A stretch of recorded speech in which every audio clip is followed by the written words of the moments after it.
kita banyak nikmat sehingga kita tidak dapat menghitungnya. Sebagaimana Allah berfirman dalam Qur'an-Nya, "Wa in ta'udzu ni'matallahi la tuhsuha." Jika kamu menghitung nikmat Allah maka kamu tidak mampu menghitungnya. Salawat serta salam marilah kita curahkan kepada junjungan kita Nabi Muhammad sallallahu alaihi wasallam. Ini telah membawa kita dari zaman jahiliyah menuju zaman Islamiyah.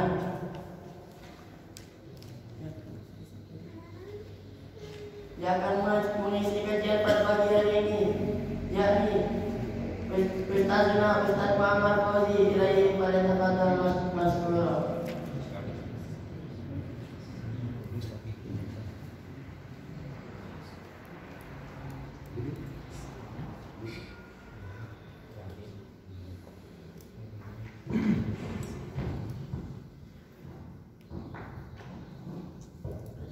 Bismillahirrahmanirrahim. Assalamualaikum warahmatullahi wabarakatuh.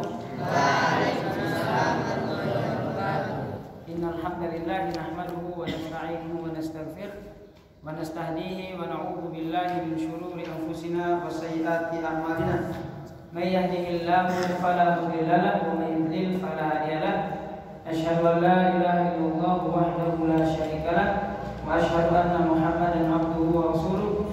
Allahumma shalli ala Muhammadin wa ala ali Muhammad. Qala Allah Ta'ala fi kitabil karim, ya ayyuhalladzina amanu kutiba alaikumus syiyam kama kutiba alal ladzina min qablikum la'allakum tattaqun. Wa qala an-nabiy sallallahu alaihi wasallam, man shoma ramadhana imanan wa ihtisaban ghufira lahu ma taqaddama min dhanbi. Wa fi riwayat, man qama ramadhana imanan wa ihtisaban ghufira lahu ma taqaddama min dhanbi. Alhamdulillah, segala puji bagi Allah Subhanahu wa taala atas nikmat dan karunia yang dicurahkan kepada kita.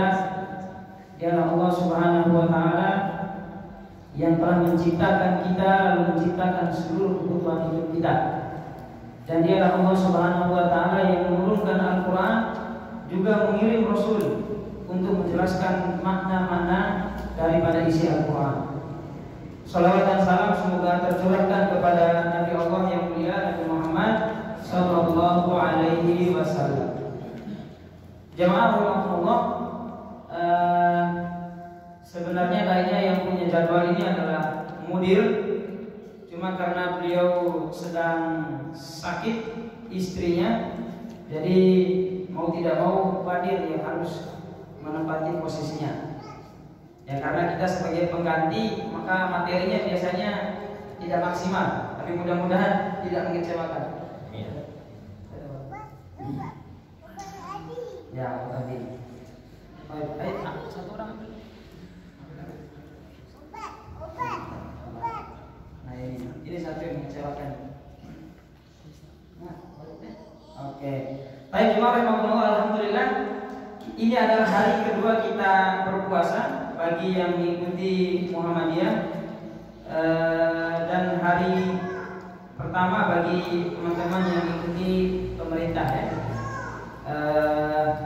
Dengan segala pertimbangan dan dengan segala dialognya. Intinya bagaimana kita memaksimalkan bulan Ramadan ini dengan sebaik-baiknya. Jamaah rahmatullah, biasanya di awal-awal ini harus banyak motivasi tentang puasa, dan demikianlah para ulama itu ketika menulis buku-buku terutama tentang puasa. Jadi di bab-bab awal itu adalah tentang motivasi. Maka di antara semangat kita yaitu Allah berfirman, ya ayyuhalladzina amanu kutiba alaikumussyiyam kama kutiba alal ladzina min qablikum la'allakum tattaqun. Jadi inti ataupun tujuan daripada puasa itu sendiri sebenarnya bukan menahan lapar, bukan menahan dahaga, itu bukan intinya. Tujuan daripada puasa itu adalah bagaimana kita mencapai derajat takwa kepada Allah Subhanahu wa taala dengan banyaknya beramal dalam bulan tersebut. Maka kita ingin melihat nanti apa saja amalan-amalan yang disunahkan secara khusus yang berada pada bulan Ramadan.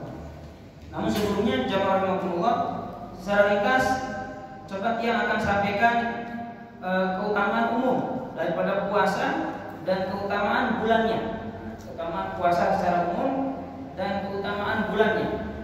Maka para ulama di dalam kitabnya misalnya fikih puasa oleh Syekh Sabiq atau oleh Syekh Salim bin Eid Al-Hilali menyebutkan keutamaan puasa ini cukup banyak. Yang pertama as-shaumu junnatun. Puasa ini adalah perisai atau tameng. Perisai dari apa?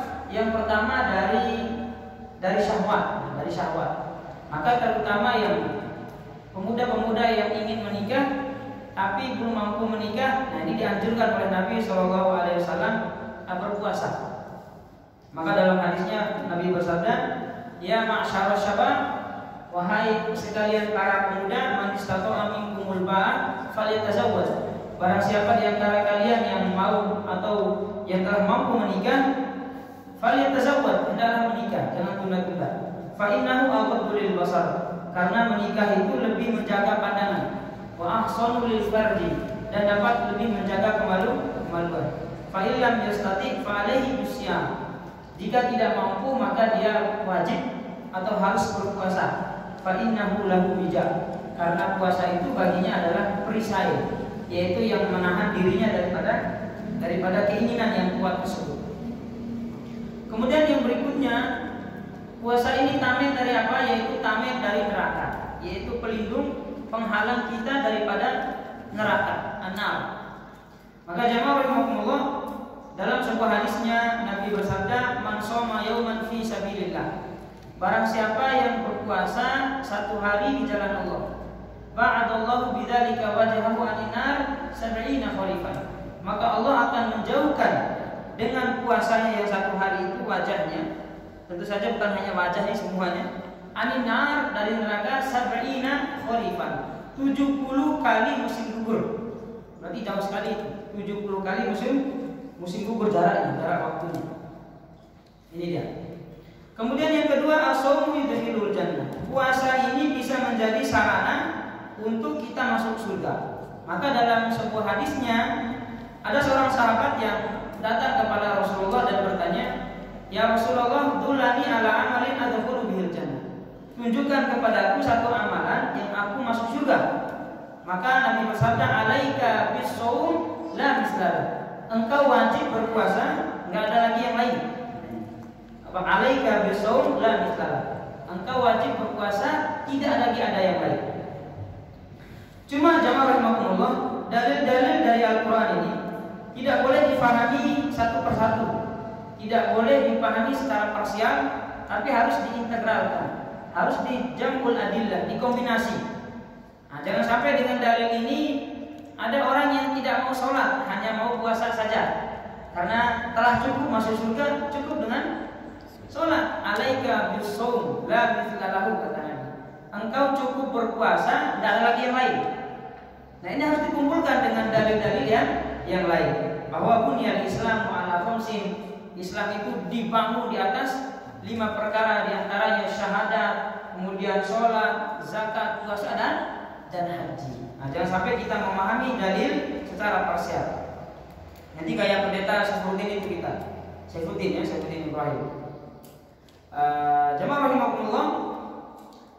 Berikutnya adalah yuwaffasaimununa ujurahum bighairi hisab. Di antara pahala yang diberi tanpa hisab. Nah, ini hisab nih artinya tanpa hitung, tidak mampu dihitung. Di antara ibadah yang pahala itu tidak mampu kita hitung atau Allah tidak berikan gambarannya, tidak seperti sholat. Misalnya kalau sholatul jamaah khairun min sholatil fardhi bisa beri wa isrina darajat. Sholat jamaah itu sabda Nabi lebih utama dari sholat sendiri 27. Berarti bisa kita gambar, berarti 27 derajat. Nah, pahala puasa ini diistimewakan bi ghairi hisab. 2 amalan yang disebutkan tanpa hisab adalah 1 puasa itu sendiri, 2 adalah kesabaran. Innama yuwaffas sabiruna ajrahum bi ghairi hisab.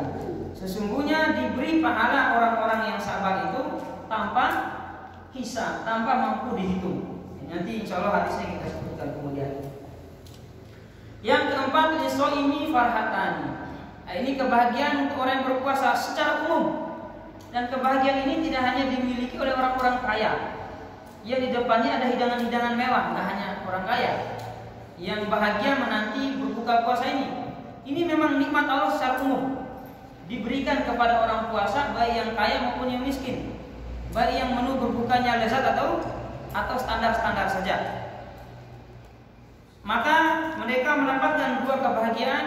Kebahagiaan yang pertama yaitu kebahagiaan ketika berbuka atau kebahagiaan ketika lebaran nanti, dan yang kedua kebahagiaan ketika bertemu dengan Tuhannya. Di antara amalan yang Nabi itu suka sekali diperlihatkan ketika bertemu dengan Allah itu adalah puasa. Maka kenapa beliau mensunahkan puasa Kamis? Li'anna fihi yaumun turfa'u fihi al-a'mal wa ana uhibbu an turfa'a a'mali wa ana sha'im. Saya suka. Karena kenapa puasa hari Kamis itu disyariatkan? Karena hari itu amalan secara pekanan diangkat. Dan saya senang amalanku diangkat kepada Allah dalam keadaan aku berpuasa. Dalam kata lain, Nabi senang amalan beliau dilapor sementara beliau sedang dalam keadaan berpuasa. Nah, ini. Jadi beliau berbangga sekali dengan puasanya. Sebagaimana kita misalnya sebagai seorang suami misalnya ada makanan kesukaan istri kita atau pakaian kesukaannya kita bawa dari tempat kerja, begitu bangga kita menentengnya pulang. Apalagi yang nilai itu adalah Allah Subhanahu wa taala. Ini dia. Kemudian khulufu fammi shaim atyabu indallahi min rihil misk. Bau mulutnya orang yang berpuasa itu lebih wangi daripada minyak kasturi di sisi Allah. Nah, ini ada motivasi agar kita tidak putus asa dengan bau mulut kita, agar kita tidak menyerah dengan bau mulut ini, agar kita tidak suka puasa gara-gara hanya sekedar bau mulut. Ada orang yang begitu menjaga penampilannya, begitu menjaga zahirnya, tidak mau bau begitu. Ini Allah kasih motivasi. Allah kasih motivasi bahwa nanti di hari kiamat, di akhirat, jangan khawatir. Walaupun di dunia ini berlaku hukum-hukum dunia, tidak sedap orang yang berpuasa bau mulutnya, tapi nanti di sisi Allah Subhanahu wa taala atyabu min rihil misk. Maka kalau kita nanti di akhirat itu mencium ada bau napas orang yang lebih wangi daripada minyak kasturi, ini ahli shaum, ahli puasa, orang yang senang berpuasa. Maka dalam sebuah hadis Abu Hurairah menyebutkan, kullu amali bani Adam li lahu illa siyam. Seluruh amalan anak Adam itu punyanya, baginya, kecuali puasa. Padahal semua pahala itu punya anak Adam, enggak hanya puasa. Nah, ini adalah tamsil. Fa innahu li wa ana jazibi. Sesungguhnya puasa itu milikku, punyaku, wa ana jazibi, dan saya yang membayar pahalanya. Padahal semua pahala-pahala yang lain juga Allah yang bayar. Keistimewaan. Kemudian wasiyamu junnatun, puasa itu perisai. Wa idza kana yauma shaumi ahadikum fala yarfuth. Jika seorang sedang berpuasa, fala yarfuth, jangan ngomong-ngomong yang porno, baik kepada orang lain ataupun kepada istri sendiri. Wala yaskhab, dan jangan teriak-teriak atau membuat keonaran. Qaulan wa fi'lan. Baik onar itu yang sifatnya ucapan yang membuat gaduh begitu, memfitnah, madu domba, berbohong, dusta dan seterusnya, atau perbuatan, tindakan. Demikian juga di media sosial, kita membuat status atau membuat tulisan yang membuat orang itu resah, bergaduh dan seterusnya. Ini juga bagian daripada keonaran. Fa in sabahu ahadun aw qatalahu falyaqul ini imrun shaliih. Kalau dia diancam-ancam, ya, di anak-anak santri diejek oleh temannya, falyaqul ini imrun shaliih, adalah mengatakan, maaf saya sedang berpuasa, saya tidak mau meladeni. Walladzi nafsu biyadihi, walladzi nafsu Muhammadin biyadihi, dan demi jiwa Muhammad yang ada dalam genggamannya, la khulufu fammi shaim atyabu indallahi min rihil misk. Sungguh bau mulut orang yang berpuasa lebih wangi di sisi Allah, menurut Allah, dibandingkan minyak kasturi. Li shaimi farhatani yafrahuhuma. Bagi orang yang berpuasa punya dua kebahagiaan yang dia bisa bangga dengannya. Yang pertama adalah bangga ketika berbuka, dan yang kedua adalah berbangga ketika dia bertemu dengan Tuhannya. Tidak. Kemudian yang keenam, as-shaum wal Qur'an yushfa'ani li shahibihima. Puasa dan Quran ini adalah dua amalan yang bisa memberikan syafaat kepada pelakunya. Nah ini, di hari di mana semua itu mencekam, tidak ada yang dipedulikan, bahkan seorang anak lari meninggalkan ibunya, suami lupa terhadap istrinya atau sebaliknya, atau kita meninggalkan karib kerabat kita. Kalau di dunia ini kan kita saling mencintai seperti ini, saling peduli, saling menanyakan kabar, berkumpul bersama. Tapi sesungguhnya hidup ini bukan kelompok. Kehidupan yang asli itu adalah perorangan. Karena kita akan menghadapi Allah itu farda, sendiri-sendiri. Maka disebutkan dalam surah An-Nazi'at. Apa saya? Yauma yafirul mar'u min akhi. Hari itu orang lari, tak peduli lagi dari saudara kandungnya. Yauma yafirul mar'u min akhihi wa ummihi wa abi. Bapaknya dia tinggalkan, ibunya dia tinggalkan, atau apa lagi? Wa sahibatihi wa bani. Istrinya ditinggalkan, anak-anaknya ditinggalkan. Terus apa lagi? Wa sahibatihi wa bani. Likulli imri'in minhum yawma idzin sya'nu yughni. Setiap orang itu hari itu hanya dirinya saja yughni yang dia pikirkan, tak ada lagi apa. Oleh karenanya ketika Nabi bercerita kita akan dikumpulkan dalam keadaan telanjang bulat, tidak ada pakaian yang melekat seperti ini, di akhirat itu nggak ada lagi pakaian. Maka anak beliau yang bernama Fatimah radhiyallahu anha, nanti saya malu, astaghfirullah, malu kata Fatimah. Nah, ini seorang perempuan nalurinya. Maka Nabi SAW tidak ada orang yang memikirkan tentang itu ya anak, karena perkara di depan sana lebih besar. Yang kita tunggu, yang kita nanti di depan sana lebih besar daripada sekedar yang melekat pada badan kita. Kita galau, apakah catatan amalan kita akan diberikan lewat tangan kanan ataukah diberikan lewat punggung belakang. Nah, ini yang dipikirkan jamaah rahimahumullah. Nah, makanya dalam keadaan membingungkan seperti itu, kita butuh bantuan, kita butuh pertolongan yang disebut dalam syariat itu sebagai syafaat. Maka dalam keadaan itu puasa akan datang. Ay Rabbi, mana'tuhu at-ta'ama wasyarab fasaffiqni fi. Ya Tuhanku, saya telah mencegahnya dari makan dan minum, wasyahwat di siang harinya. Berikan aku izin memberikan syafaat. Kemudian datang lagi Quran, enggak mau kalah. Ay Rabbi, mana'tuhu an-nauma fasaffiqni fi. Aku telah menghalangi, mengurangi jatah tidurnya, maka berikan aku syafaat. Jadi puasa dan syafaat ini berbarengan. Maaf, puasa dan mengaji ini berbarengan. Artinya bukan hanya kita puasa saja di bulan Ramadan ini, tapi juga kita iringi dengan membaca Al-Quran sedikit demi sedikit. Maka di ujungnya Nabi bersabda, fayusyafa'ani. Maka dua amalan itu memberikan syafaat. Itu amalannya.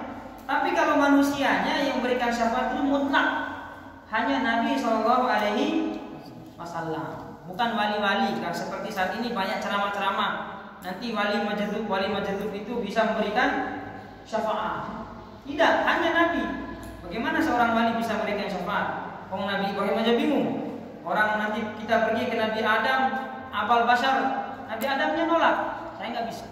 Silakan pergi ke Musa, dia punya julukan Kalimullah. Oh, tidak bisa. Pergi ke Ibrahim, yang punya julukan Khalilullah. Ibrahim mengatakan, tidak bisa saya.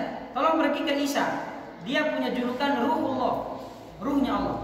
Nah, bisa dia angkat tangan. Tolong pergi ke Nabi Muhammad SAW. Saat itu maka Nabi SAW sujud tersungkur, memohon kepada Allah Subhanahu Wa Taala agar diberikan syafaat kepada umatnya. Kemudian jemaah rahimakumullah, ar-rayyan lis-shaimin. Nah, ini ada satu pintu yang sering kita dengar, yaitu rayyan, yaitu khusus bagi orang-orang yang berpuasa. Apabila orang yang berpuasa telah masuk di situ, maka ditutup pintunya, dan mereka siapapun yang mandakhala syariba, barang siapa yang masuk dia akan minum air yang segar di telaga itu. Wa man syariba lam yadma abadan, dan barang siapa yang minum dia tidak akan haus selama-lamanya. Ini jemaah rahimahumullah. Itu diantara keutamaan berpuasa, baik di luar Ramadan maupun di dalam bulan Ramadan. Kemudian fadlu syahri Ramadannya, keutamaan bulan Ramadannya. Ini syahrul Quran. Jadi bulan Ramadan ini adalah syahrul Quran. Sebagaimana Allah berfirman, syahrul Ramadan alladzi unzila fihil Quran. Bulan Ramadan itu adalah bulan diturunkannya Al-Quran. Jadi bukan secara umum, secara global diturunkan langsung di Ramadan, tapi pembuka pertama Al-Quran itu diturunkan pada bulan Ramadan. Maka para ulama mengatakan tanggal 17 bulan Ramadan yang kita sebut sebagai peristiwa nuzulul Quran. Maka jemaah Bapak, non ibu-ibu ini karena ibu-ibu mungkin ngantuk ya, menyiapkan sahur semalaman itu pasti.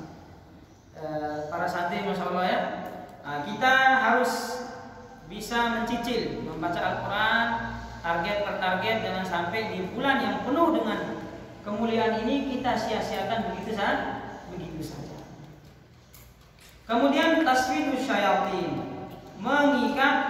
diikat di belenggunya syaitan. Idza ja'a Ramadan, apabila Ramadan itu datang, futihat abwabul jinan, dibuka pintu-pintu surga, wa ghulqat abwabun niran, neraka-neraka ditutup, wa sufidat asyayatin, dan setan-setan itu dibelenggu. Nah, kadang-kadang orang bertanya, kalau setan itu dibelenggu kenapa kita masih bisa berbuat maksiat? Ini nyalakan setan terus kita ini, teman. Padahal potensi kita untuk melakukan kesalahan itu bukan hanya dari syaitan. Ya, ada syaitan itu, maka Allah berfirman, wala tattabi'u khutuwatis syaitan. Jangan ikuti langkah syaitan. Pasti langkah salah masalahnya. Jadi kenapa Allah melarang mengikuti langkah syaitan itu dilarang? Karena langkah syaitan itu pasti salah. Nah, maka di dalam ayat yang lain ternyata diri kita juga ini punya pengaruh, punya potensi secara internal untuk melakukan kesalahan. Maka disebutkan wa nafsin wa ma sawwaha, demi jiwa dan penyempurnaannya, fa alhamaha fujuraha taqwaha, kami berikan kepada jiwa itu fujur, senang berbuat salah, wa taqwa, dan senang berbuat takwa. Ini pilihan jiwa. Bahkan Nabi Yusuf alaihissalam juga mengaku beliau ketika digoda oleh perempuan, siapa namanya itu? Perempuan Malikul Imratul Aziz, istri daripada Perdana Menteri Mesir saat itu, di Firaun keempat ya kalau nggak salah. Pertama atau keempat, kedua. Maka beliau digoda oleh istri menteri yang kita kenal dengan nama Zulaikha ya. Walaupun Zulaikha ini nggak ada namanya dalam Al-Quran, nggak ada nama itu. Tapi mungkin para ahli sejarah saja yang menemukan nama itu. Tapi di Al-Quran nggak disebutkan. Digoda, dan sebenarnya godaan perempuan ini besar, dahsyat ya, sangat dahsyat godaan perempuan. Bahkan lebih besar daripada godaan syaitan. Maka Allah berfirman, inna kaida syaitan dhaif. Sesungguhnya tipu daya syaitan itu lemah sebenarnya. Cuma kita aja yang mau ikut. Wa inna kaidakunna azim. Tapi tipu daya mereka perempuan ini besar sekali, azim.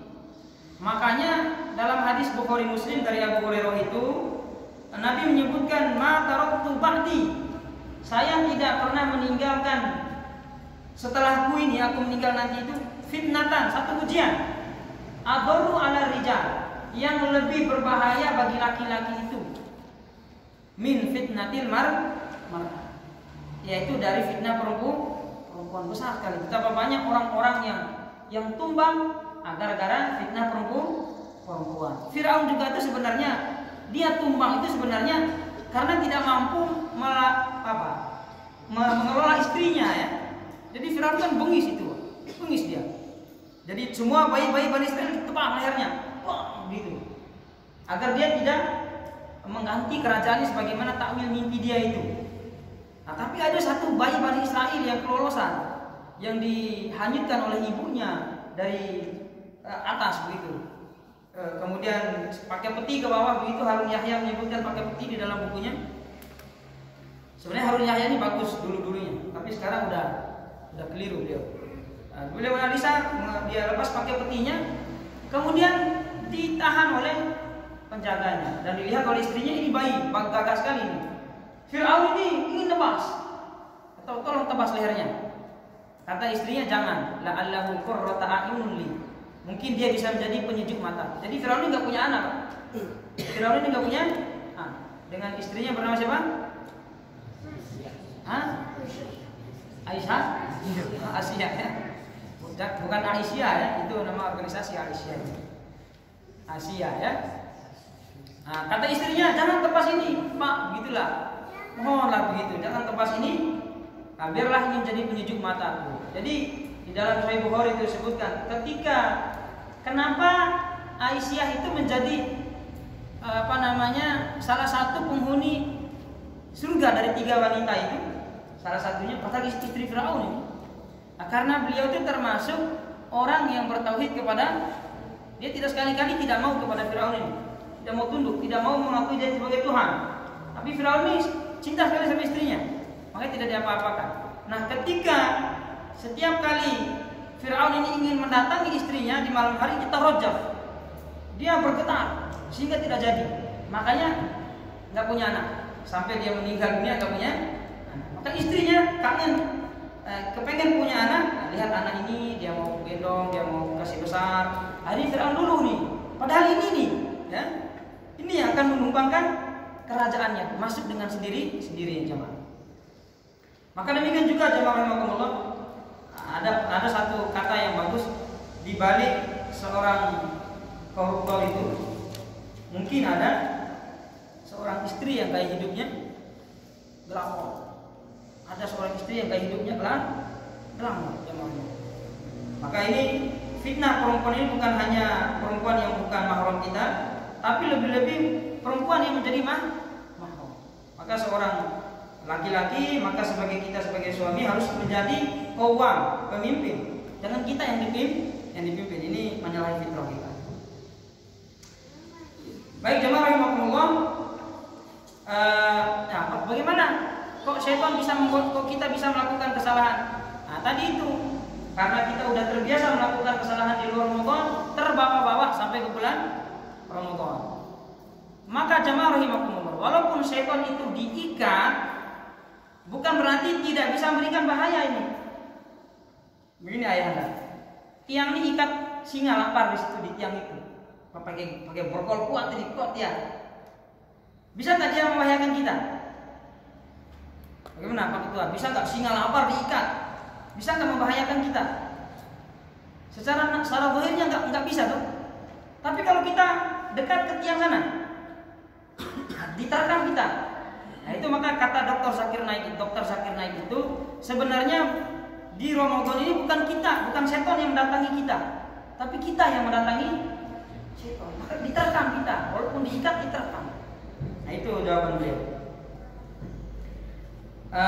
Begitu jemaah. Kemudian ghufranul dzunub. Puasa Ramadan ini bisa menghapus dosa-dosa. Tentu saja yang dihapus ini adalah dosa-dosa kecil. Kemudian ibadah juga yang dianjurkan itu adalah it'amus shaim, yaitu memberi makan kepada orang-orang yang berbuka puasa. Maka di dalam sebuah hadisnya disebutkan man fattara shaiman atau man fattara shaiman kana lahu mithla ajrihi ghairu annahu la yunqasu min ajri shaimi syai'an. Barang siapa yang memberikan berbuka puasa kepada orang yang puasa, maka bagi dia pahala orang yang berpuasa tanpa dikurangi pahala yang puasa itu sedikit pun. Jadi yang diberikan berbuka ini jangan takut pahala kita diambil, enggak diambil. Tetap pahala kita seperti itu. Tapi karena orang itu memberikan kita berbuka, maka dia mendapatkan pahala seperti itu. Maka jamaah rahimakumullah, bulan Ramadan ini adalah bulan di mana kita melatih kadar dermawan kita. Maka disebutkan oleh Aisyah karena Nabi sallallahu alaihi wasallam ajwadun nas. Nabi itu orang yang paling jud, yang paling dermawan. Wa kana ajwadu ma yakunu fi Ramadan karihil mursalah. Tapi kalau datang Ramadan beliau lebih dermawan lagi.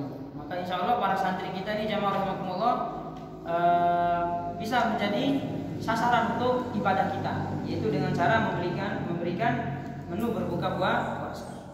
Ini hari pertama ini adalah hari kedua ini sebenarnya jadwalnya mudir, wadir dan guru pamong ini yang memberikan berbuka kepada santri. Hari Senin insya Allah ketua BPP. Nah, mungkin silakan didaftar bapak-bapak yang ikut berpartisipasi dalam hal ini. Baik jamaah rahimakumullah, kemudian yang ingin sampaikan sedikit apa saja yang boleh dilakukan di dalam Ramadan.